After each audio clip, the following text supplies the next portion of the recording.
Social media এবং ইউটিউবের বিভিন্ন চটকদার থাম্বনেইলে এই মাসেই আসতে পারে ঘোষণা। ওমান ভিসা চালুর আজকের আপডেট শিরোনামে যে খবরগুলো ছড়ানো হচ্ছে তা মূলত আংশিক সত্য এবং কিছুটা ভিউ পাওয়ার উদ্দেশ্যে বাড়িয়ে বলা।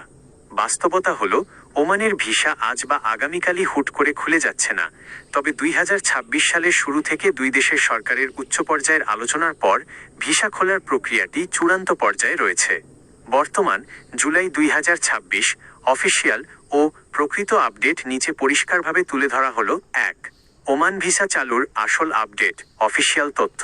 চলতি বছরের 2026 জানুয়ারি মাসে সৌদি আরবের রিয়াদে অনুষ্ঠিত আন্তর্জাতিক শ্রম সম্মেলনে ওমানের শ্রমমন্ত্রী মাহাদ বিন সাইদ এবং বাংলাদেশের প্রবাসী কল্যাণ উপদেষ্টা আসিফ নজরুলের মধ্যে একটি অত্যন্ত গুরুত্বপূর্ণ দ্বিপাক্ষিক বৈঠক অনুষ্ঠিত হয়।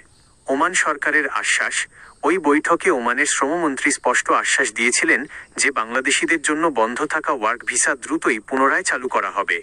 কেন দেরি হচ্ছে?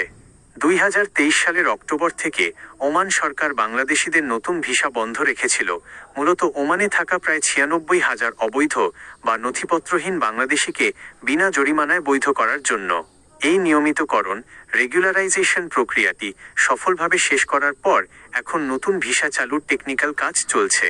যৌথ কারিগরি কমিটির জেটিসি বৈঠক, দুই দেশের যৌথ কারিগরি কমিটির চূড়ান্ত বৈঠক এবং নতুন শ্রম চুক্তি MOU স্বাক্ষরের প্রক্রিয়াটি চলমান রয়েছে। এটি সম্পন্ন হলেই ওমান রয়্যাল পুলিশ ROP তাদের সিস্টেমে বাংলাদেশিদের জন্য ওয়ার্ক ভিসা পোর্টাল পুরোপুরি উন্মুক্ত করে দেবে। 2. ভিসা খুললেও কারা যেতে পারবেন? নতুন নিয়ম, ভিসা খোলার ঘোষণা চলতি বছরের যে কোনো মাসেই আসুক না কেন, ওমান সরকারের নতুন পলিসি অনুযায়ী সবাই ওমানে যেতে পারবেন না। শুধুমাত্র দক্ষ কর্মীরা অগ্রাধিকার পাবেন। ওমান সরকার স্পষ্ট জানিয়েছে, তারা এখন বাংলাদেশ থেকে শুধুমাত্র সার্টিফাইড দক্ষ পেশাদার স্কিল্ড প্রফেশনালস নেবে, যেমন doctor, engineer, nurse, IT expert, হিসাবরক্ষক এবং বিভিন্ন কারিগরি কাজের সার্টিফিকেটধারী technician, AC mechanic, electrician, plumber ইত্যাদি। অদক্ষদের জন্য কড়াকড়ি, সাধারণ লেবার, ক্লিনার বা ক্ষেত খামারের কাজের জন্য আগের মতো গণহারে ফ্রি ভিসা বা আজাদ ভিসা পাওয়ার সুযোগ এবার থাকছে না। নির্দিষ্ট কোম্পানির সাথে আইনি চুক্তি ছাড়া কোনো ভিসা ইস্যু হবে না। প্রবাসীদের জন্য আজকের জরুরি পরামর্শ। 1. দালালের কথায় অগ্রিম টাকা দেবেন না।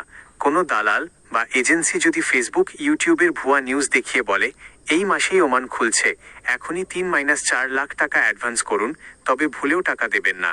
ওমান সরকার বা বাংলাদেশের প্রবাসী কল্যাণ মন্ত্রণালয় থেকে লিখিত নোটিশ প্রকাশের আগে কোনো আর্থিক লেনদেন করবেন না। 2. নিজের দক্ষতা ও পাসপোর্ট প্রস্তুত রাখুন। আপনি যদি ওমান যেতে আগ্রহী হন, তবে এই সুযোগে সরকারি কারিগরি প্রশিক্ষণ কেন্দ্র TTC থেকে কোনো কাজের ওপর 3-6 মাসের কোর্স করে সার্টিফিকেট নিন এবং আপনার পাসপোর্ট ডাটাবেজ আপডেট রাখুন। দক্ষ হয়ে ওমানে গেলে ভালো বেতন ও আইনি সুরক্ষা দুটোই পাবেন। ওমান ভিসা চালুর চূড়ান্ত তারিখ বা অফিসিয়াল কোনো ঘোষণা আসার সাথে সাথেই তা বাংলাদেশের মূলধারার জাতীয় টিভি নিউজ, প্রবাসী কল্যাণ মন্ত্রণালয়ের ওয়েবসাইট এবং ওমানস্থ বাংলাদেশ দূতাবাসের অফিসিয়াল পেজে বিজ্ঞপ্তি আকারে প্রকাশ করা হবে। কোনো গুজবে কান দেবেন না।